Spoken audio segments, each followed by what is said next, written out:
Hello and welcome to The One Show with Alex Jones. And the undisputed king of 8 out of 10 Cats Does Countdown, it's John Richardson. Good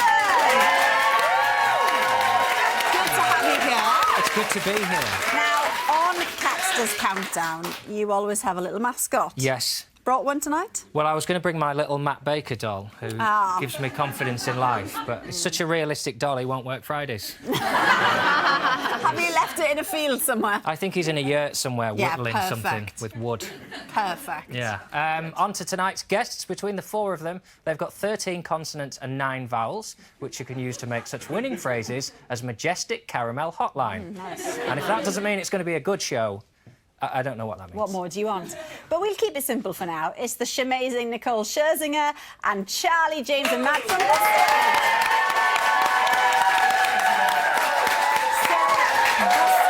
will be chatting to us later on, and they're going to be performing at the end of the show. But last time I saw you, Nicole, hello, by the way, and welcome. Hi. Lovely to have you with us. You look gorgeous. Oh, Pragos, by the way. Oh, thank you. Thank you. I would be 4 times your size if I was pregnant. No, honestly. I mean, there's a lot under here. It's just pick the good dress, and how you sit black is good. Even though I do look slightly like a bin bag. But never mind. Well, you've got a lovely sparkle. I sort of feel like a sort of bonsai tree lumberjack. I'm feeling those vibes as well from you. Yeah, thank you. I like it, thank though. you. Last time you were here, Nicole, we sort of accidentally outed you as Grisabella in Cats, because remember, we predicted it and then it happened. It did. So anything now you want to get off your chest at this point tonight? No, but that was very powerful. So let's just create something and say that it's going to happen, and then we'll manifest it. Louis Walsh the musical. Yeah, that's a good Let's one. not. Let's not not? manifest that. You'll be gutted.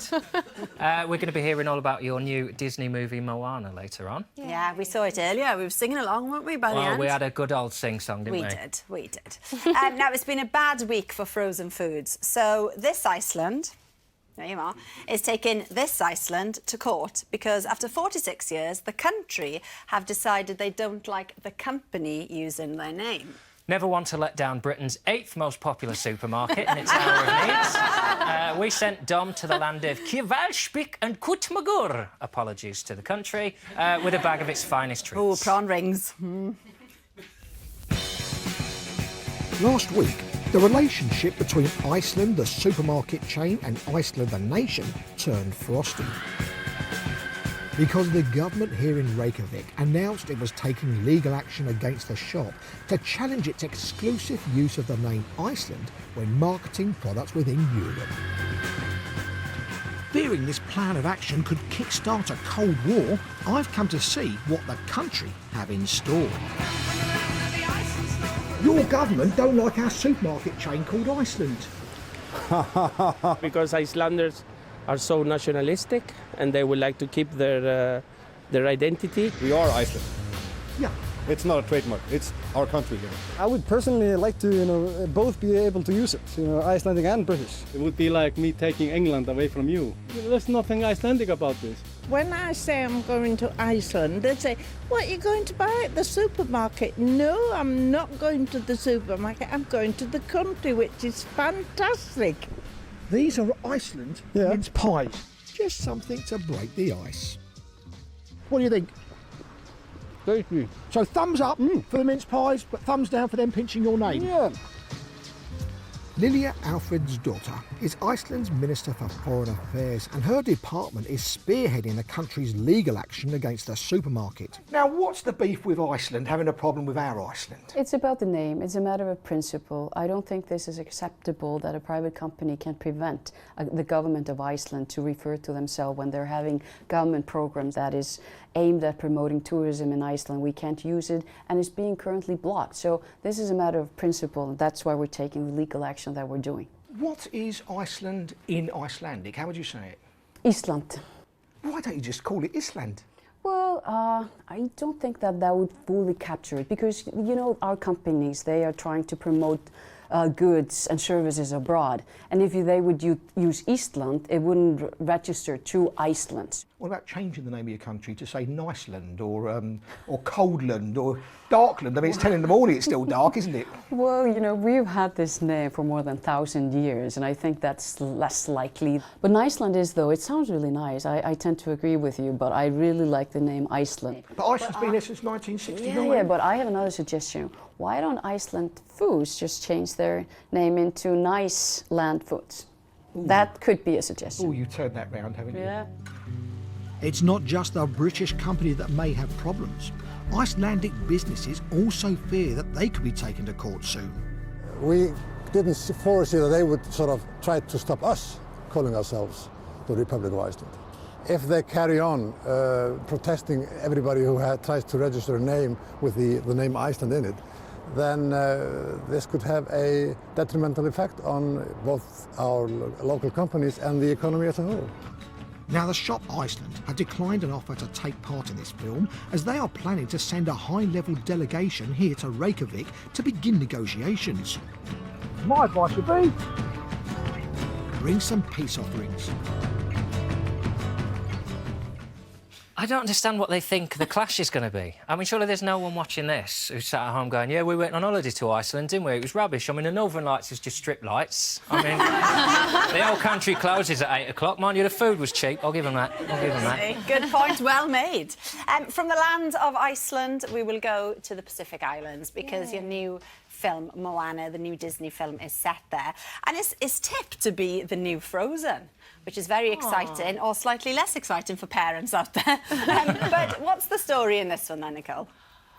Wow. Well, first of all, I'm honored and excited. It's a story of the Polynesian people. Yeah. So it's a story of a young Polynesian girl who goes on this adventure and this voyage and this journey and sets out to find out who she really is and what her destiny is. And she does it all for the love of her family and her land and her people.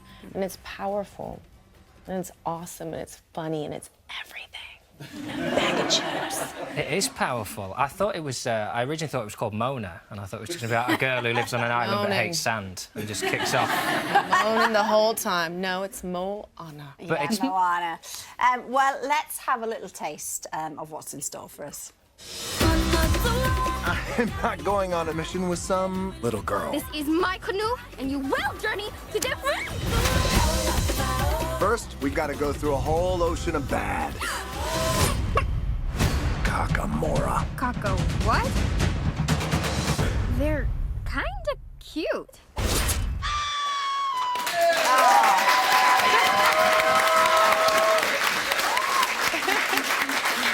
The brilliant thing about it is the story's not actually made up, is it?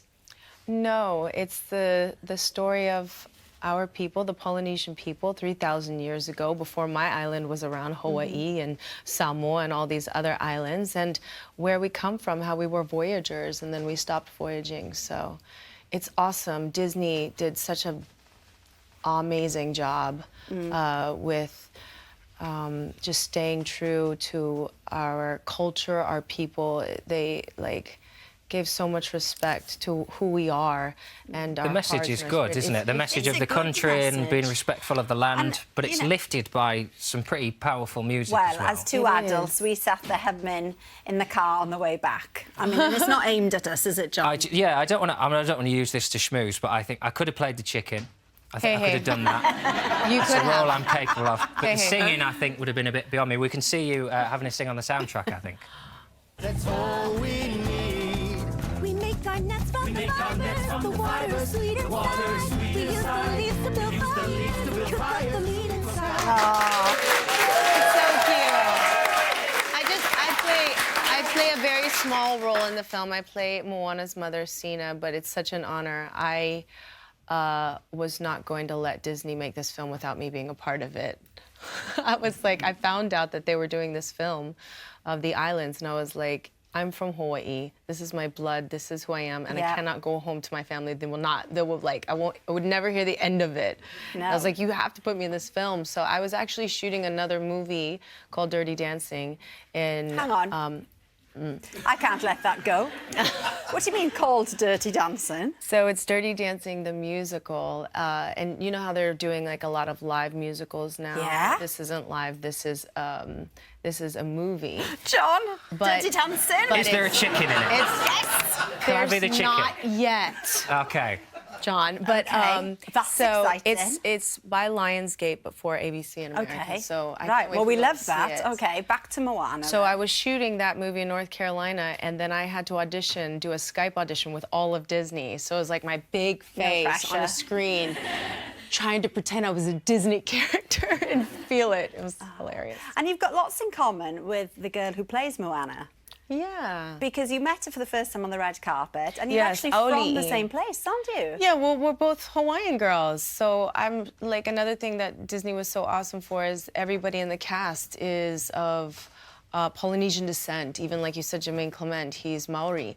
So they picked a local girl, Yeah. Auli'i, and she's actually from the Big Island, but she lives in Oahu now. Her parents are like 10 minutes away from my parents. 10 minutes up the road. You can't make it. See? We're going to see each other at Christmas. Chemistry. She came here to promote the film. We were doing it together, and she came to X Factor to visit me, and we did a bunch of Snapchats and stuff together. And I said, well, let's hang out at Christmas, because I'm going home. So you don't film it out there? Because I read that all the directors and that, when they announced the film, they obviously Yeah. went out to research, which Funny I think that. is probably why you don't see more Disney films set in Swindon. I don't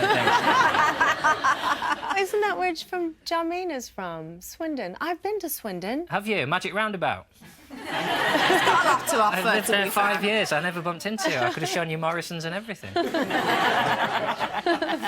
Moana, of course, it's in cinemas from today. Yeah. Now, here in The One Show, we travel far and wide, not as far as Hawaii, but we do go far and wide in search of wildlife spectacles just for you. But cameraman Richard Taylor-Jones had a lucky day, and he found one very close to his home. It's elusive, it's exotic, and it's very, very fast. It's the kingfisher, and it has to be one of Britain's most loved birds. I've filmed and photographed kingfishers all over the country. But the one bit of behaviour I've never captured is when chicks have just left the nest and they're hanging around for only a couple of days before finding their own territory. I've just discovered a spot a few miles from where I live which has the biggest density of kingfishers I've ever known, and I've been tipped off that some chicks have just left the nest. And my challenge is to try and find those baby kingfishers before the adults chase them away for good. Around 30 years ago, this area in Kent was an arable farm, but changing conditions meant Darren Steed's family had to repurpose the land. Gradually got too wet. We couldn't farm, we couldn't plough, and it was a question of what do we do? And it was our father that decided that we'd have some fishing lakes instead. There's not just the fish that are doing well here, though, is it? The wildlife is thriving. We've got all sorts, from grass snakes, we've got mayflies, dragonflies, going all the way up to birds of prey. And, of course, the birds that I'm here to see. The kingfishers, you should find quite a few around here. Local angler Ross Dukes sees them often, and recently he had a close encounter. But we did have one come in and sit on a rod yesterday. Really? It may have been a baby. OK. I don't know. What did it look like? Was it? Quite drab looking. That, to me, sounds like it might well have been a chick. They're not as brightly coloured as the adults. Right on the end of your rod? Right on the end of a rod, yeah. Right. It's fantastic. The nest is located by the lakeside, so I think the best chance of filming the chicks is to set up close by and then sit tight and wait. And it's not long before the chicks arrive. We've got our baby kingfisher.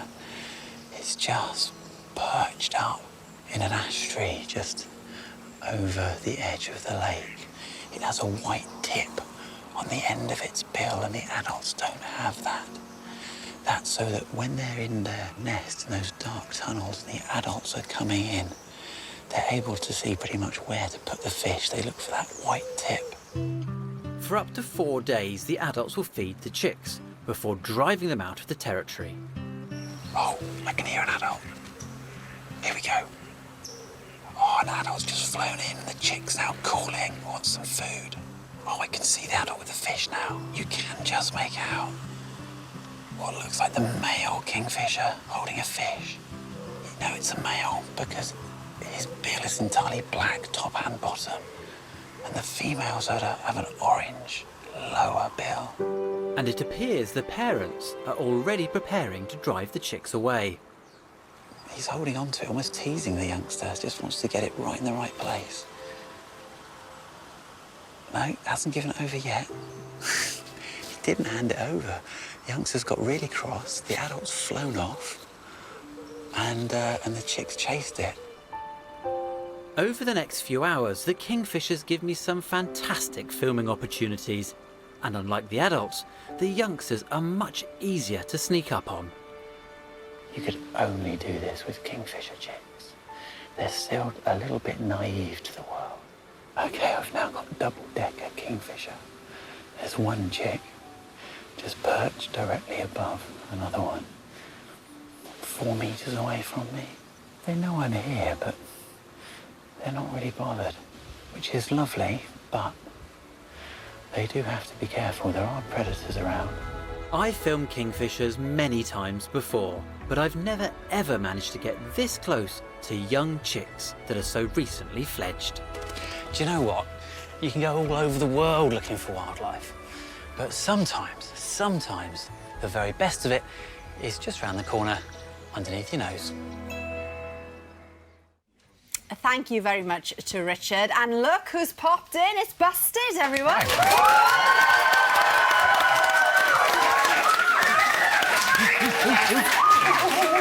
Now, I mean, I don't know whether you've noticed, but our audience are a touch excited. They got a way louder cheer than I did. They were very excited to Don't see believe you. a word of it.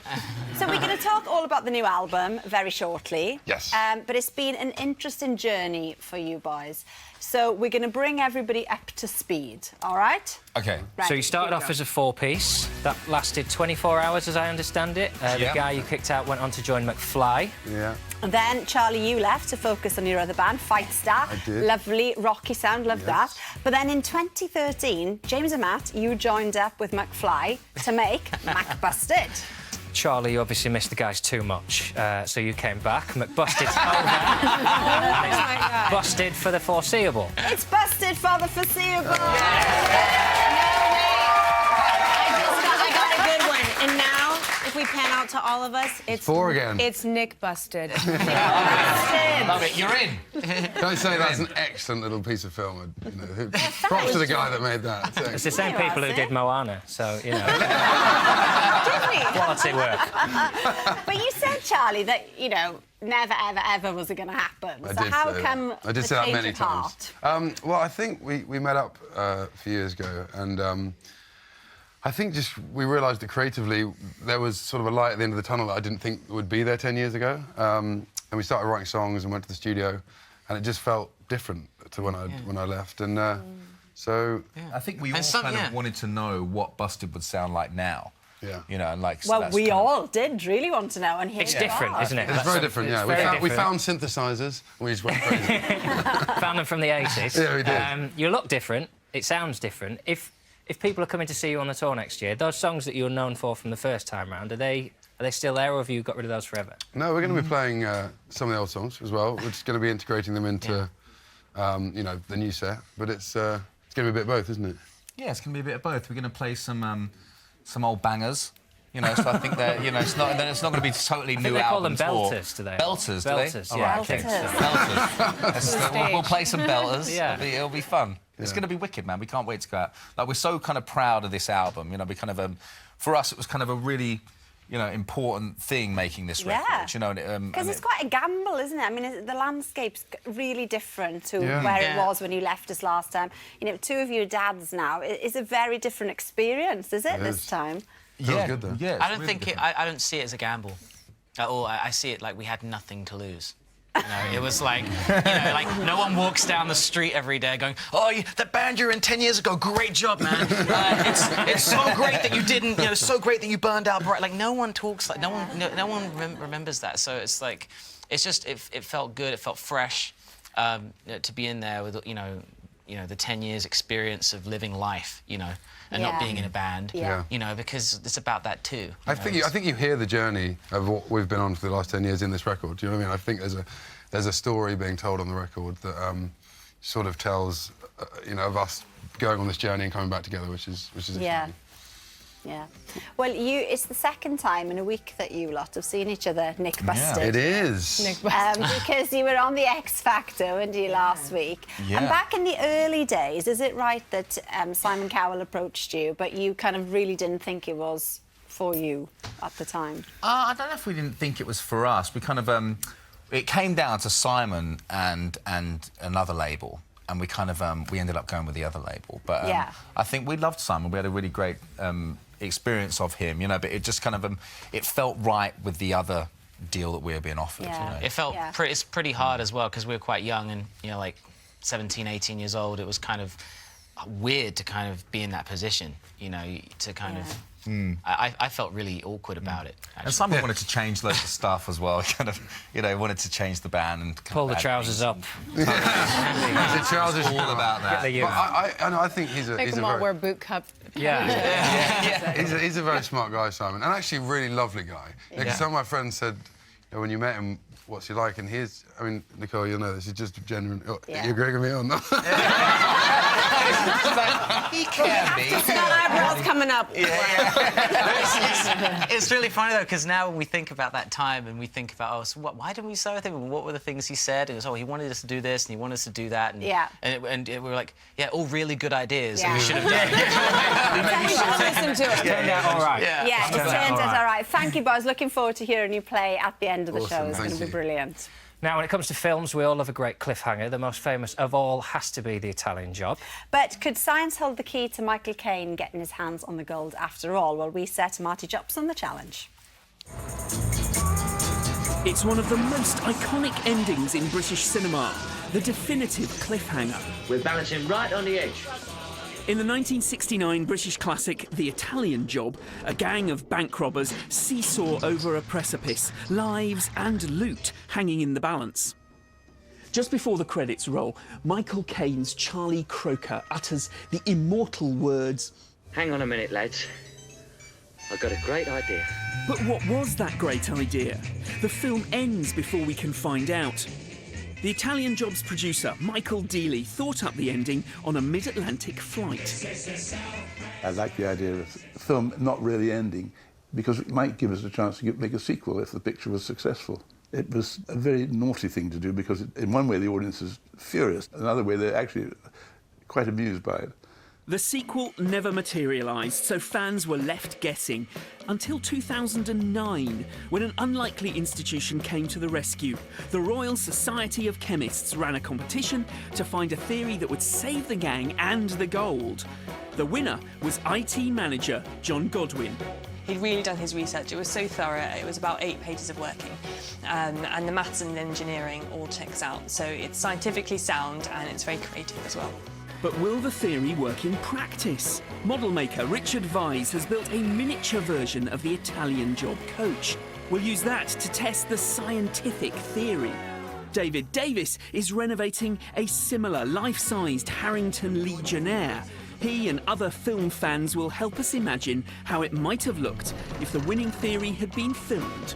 Now, before anybody writes in, we've done the calculations and worked out that all the weights we're going to be using are exactly 350 times lighter than the real thing.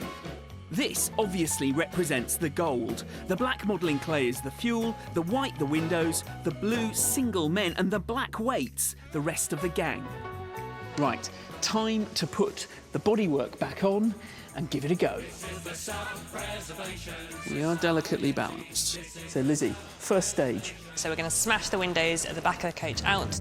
Charlie could have done this from his midway position.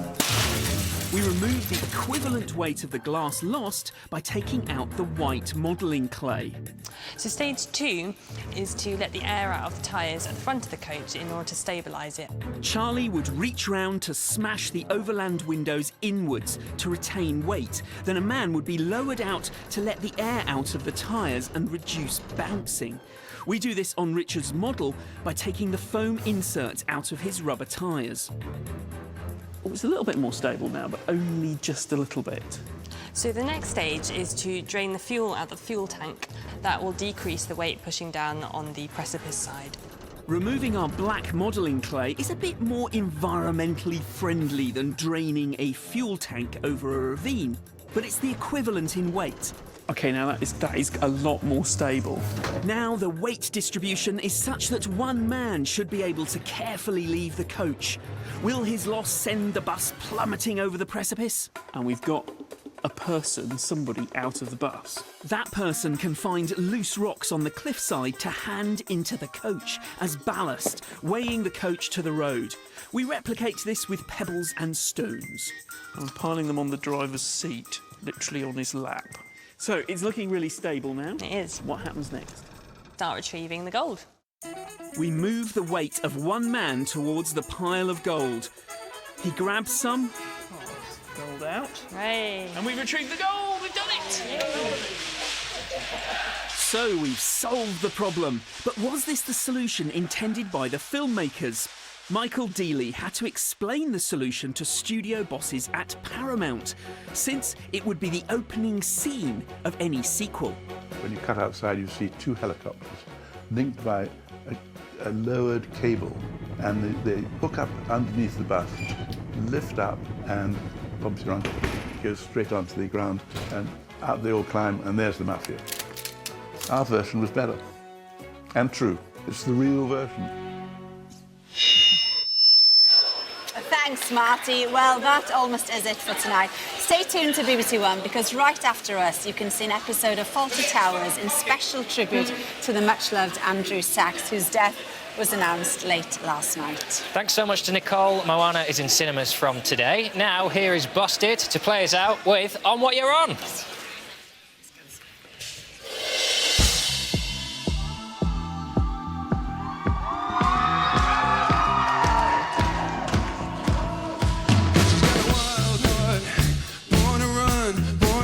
Just save my soul. I never thought it was worth saving. Just tapped into something and I wish I could feel it, but I don't know what it is and I can't quite believe it.